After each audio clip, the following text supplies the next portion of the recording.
बिस्मिल्लाहिर्रहमानिर्रहीम। अस्सलाम वालेकुम जी, क्या हाल चाल है जी तुम्हारे? ठीक ठाक हो?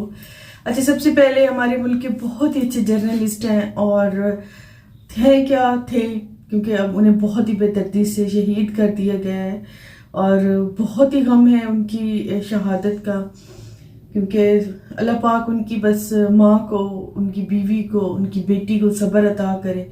अल्फाज नहीं है उनके ज़ख्म को किस तरह भरें या किस तरह उनके दुख में शरीक हों, क्योंकि वो लोग तो हमें जानते भी नहीं हैं। लेकिन मैं हम जो देखने वाले लोग हैं हम जानते हैं, क्योंकि मैं उनका प्रोग्राम पावर प्ले बहुत शौक से देखा करती थी। क्योंकि उनकी वो हक पे चलता था, सच पे चलता था। और बस जो हक पे होता है, जो सच पे होता है, तो हमेशा से चला आ रहा है कि वो इसी तरह ही उसके साथ सलूक किया जाता है। तो सबसे पहले ही मैंने जब उसकी शहादत की खबर सुनी थी ना, तो लिटरली मेरी आंखों से आंसू निकल आए थे और बहुत ही अफसोस हुआ। कोई आज उसका जनाजा है, कोई अल्फाज नहीं है कि किस तरह से की उनके दुख में शरीक हो। लेकिन अल्लाह ताला से ये दुआ मेरी ज़रूर ज़रूर है कि अल्लाह ताला, तो बस अल्लाह पाक उनको जल्द से जल्द हमारी आंखें देखें, हमारे कान सुने कि उनको भी इसी तरह कोई किसी गम में मुब्तला हो तो उन्हें दर्द का एहसास हो कि एक माँ के दर्द क्या होता है, एक बीवी का दर्द क्या होता है और एक बेटी का दर्द क्या होता है। तो बस सब जितने भी लोग सुन रहे हैं सब उनकी मग़फ़िरत के लिए दुआ करें और बस उसके गम को अपना गम समझें। और वो जिस रास्ते पर था, जिस हक पे था, तो आप प्लीज़ उसके रास्ते को समझें और उसके रास्ते को देखें कि उसने कैसे उसको अपने मुल्क से ही दरबदर करके उसे कहाँ से कहाँ ले जाकर उसे मारा गया। तो कोई नहीं है, अल्लाह की लाठी बेआवाज़ है, एक ना एक दिन हक ज़रूर आता है। मेरा रब ज़रूर इंसाफ करता है और वो करेगा एक दिन।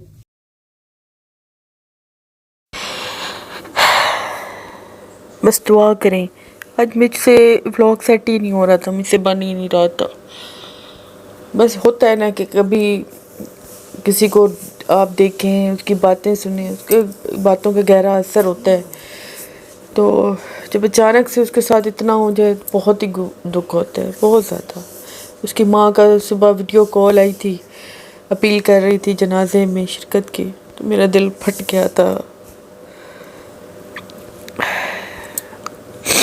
कल मैं गई थी नादी के घर और वहाँ पे बस ऐसे थोड़ा बहुत उसके साथ कहीं काम था वो कराया था, उसके साथ ऐसी सेटिंग कराई थी। मैं ऐसी डेकोरेशन बड़े शौक से करती हूँ, तो इस वजह से फिर मैं भी बस उसके साथ ऐसे लग गई। और किचन में भी उसके साथ ही, अक्सर हम लोग जब भी बहनें इकट्ठी होती है ना, हमारा ज़्यादातर टाइम किचन में ही गुजरता है। या वो भी मेरे घर आए तो ज़्यादातर किचन, मैं भी उसके घर जाऊँ तो ज़्यादातर किचन। एक तो हमारा काम हो जाता है और दूसरा हमें शौक़ भी है। अच्छा, फिर मैं आ गई थी घर, और घर आई तो आज दोपहर में मैं कुछ मतलब फ़्रेश बना के नहीं गई थी। वैसे तो फ्रिज में रखा था लेकिन फ़्रेश नहीं बना के गई थी। तो मैं जब अपनी ग्रीन टी बनाने लगी हूँ तो रुमान ने कहा है कि मम्मा मेरे लिए कुछ खाने को बना दें।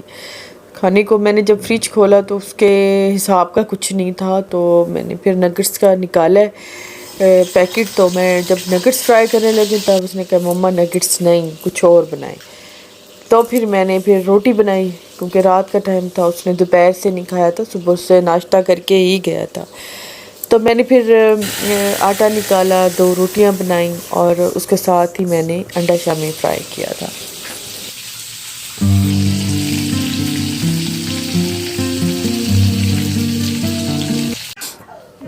अभी फ्रिज में ही मैंने जाके देखा था कि रात के टाइम में क्या बना सकती हूँ। दोपहर में क्योंकि मैंने सारा दिन ही कपड़े वॉश किए थे, इतने ज़्यादा कपड़े हो गए थे, पर्दे मैं उतारती गई हूँ। बस फिर मैं बेड की चादरें, अंदर चारपाई की चादरें, बस इस तरह करते करते ना काफ़ी कपड़े निकल आए हैं। इस्त्री स्टैंड के कपड़े हो जाते हैं, तो पहनने के अलावा भी एक्स्ट्रा बहुत से कपड़े हो जाते हैं, तो फिर जिन्हें मैंने वॉश कर दिया। तो बस अभी बना लेती हूँ मैं 2 रोटियाँ।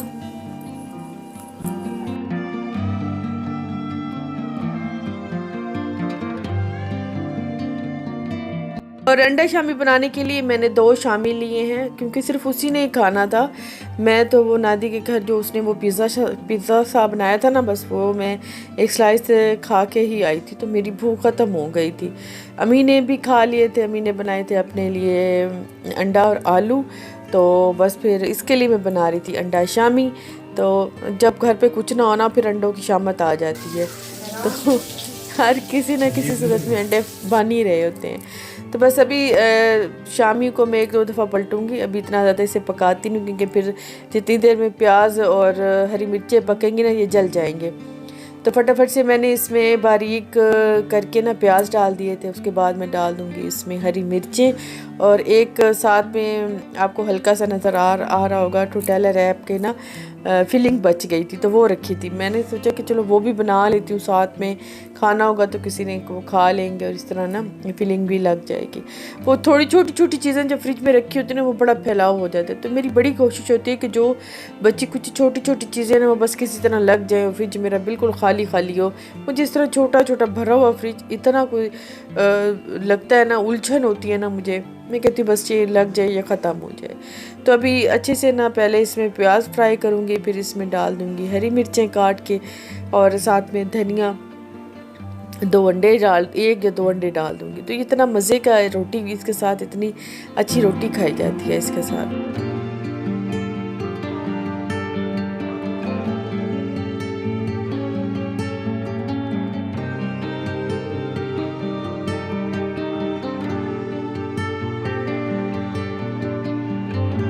अच्छा, ये अंडा शामी ना नान के साथ बहुत अच्छा लगता है, रोटी के साथ बहुत अच्छा लगता है। इसमें और वेजिटेबल्स भी ऐड कर सकते हैं, गाजर ऐड कर सकते हैं, शिमला मिर्च ऐड कर सकते हैं, आलू इसमें डाल सकते हैं, तो बस सूखी मेथी वो एंड में इसमें डाल सकते हैं, तो बड़ा मज़े का बनता है। लेकिन रुमान का ना दूसरी वो मेथी और उसका टेस्ट नहीं बना हुआ। शिमला मिर्च खैर वो खा लेते हैं, मेरे पास इस टाइम है नहीं, वरना मैं ज़रूर इसमें ऐड करती। तो ये तवे पे बनता है, बड़ा ही अच्छा, हमेशा तवे पे फ्राई पैन पे बनता है, ये बड़ा ही अच्छा बनता है। तो आप शामी कबाब तो हर घर में बनते हैं, और तकरीबन हर दूसरे तीसरे दिन बन ही रहे होते हैं, तो कभी ज़रूर ट्राई कीजिएगा। अभी फिर शाम का टाइम था, कपड़े मैंने आज ही वॉश किए थे, धोबी को दिए भी नहीं थे, तो सुबह पहनने के लिए रुमान का कोई भी सूट नहीं था, तो ये सूट उसका मैंने प्रेस करके इसको मैंने हैंगर कर दिया। फिर सुबह मुझे परेशानी नहीं होती इस तरह, फिर सुबह सुबह लाइट का पता नहीं होता, कभी लाइट होती है कभी नहीं होती, तो मैंने सूट प्रेस कर दिया था।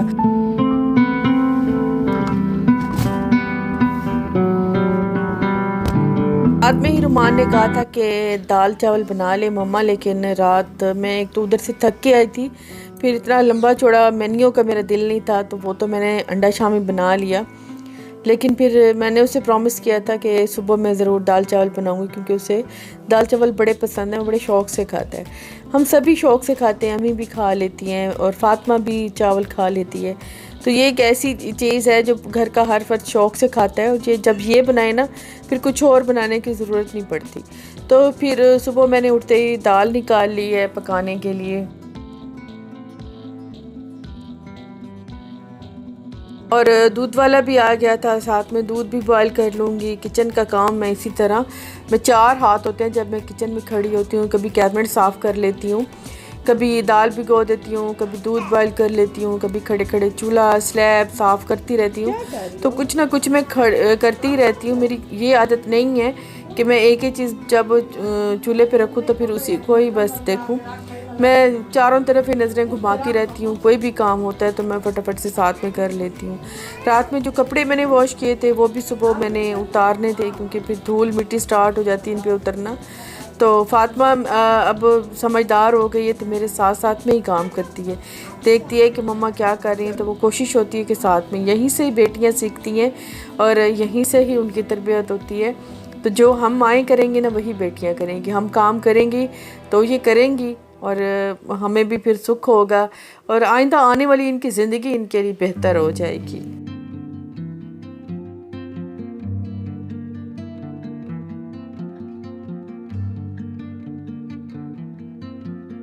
कपड़े मेरे कल निकालते निकालते काफ़ी सारे हो गए थे। अब सारे ही कपड़े मैं उतार लूँगी क्योंकि अभी धूप निकलने ही वाली है। धूप जैसे निकलती है तो धूल मिट्टी ज़्यादा हो जाती है, इस वजह से फिर धुले हुए कपड़े भी लगता है कि जैसे मैले हो गए हैं। सारे कपड़ों को अंदर रह के जो कुशन कवर्स हैं वो मैं फ़ौरन से चढ़ा देती हूँ। तो क्योंकि एक ये जो कुशन मैं अभी चढ़ा रही हूँ तो इसके अलावा तो मुझे नींद नहीं आती। ये मेरा फेवरेट कुशन है, तो इसको मैं तकरीबन हर दूसरे तीसरे दिन ही धो लेती हूँ क्योंकि कहते हैं कि जो तकिए कवर है ना वो आपको 4-5 दिनों बाद चेंज कर देना चाहिए। तो इस वजह से फिर मैं ये, क्योंकि अक्सर मैं इसी के साथ ही सोती हूँ, तो बस इसको मैं फटाफट से चेंज कर लूँगी। दूसरे जो कुशन कवर हैं वो भी मैं डाल लूँगी। बस इस तरह करते कराते ना कुछ दिन का स्टार्ट होता है भागम का भाग, और पता ही नहीं चलता कि शाम हो जाती है।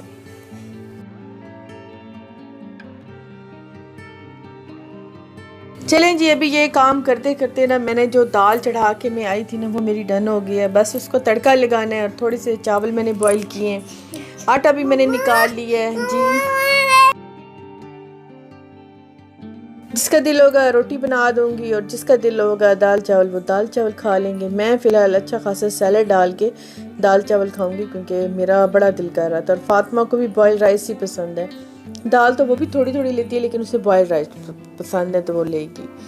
तो जी मेरी आज की वीडियो है यहीं तक। एंड में फिर से अपील करती हूँ कि आज प्लीज़ उसकी मग़फ़िरत के लिए दुआ कीजिएगा, अरशद शरीफ की, और अल्लाह पाक उसकी माँ को, बीवी को, बेटी को, उसके बच्चों को सब्र दे और ये मुश्किल घड़ी उनको फेस करने की हिम्मत दे। तो इंशाल्लाह जी नेक्स्ट में जल्दी मिलेंगे। अल्लाह हाफ़िज़ जी, बाय बाय।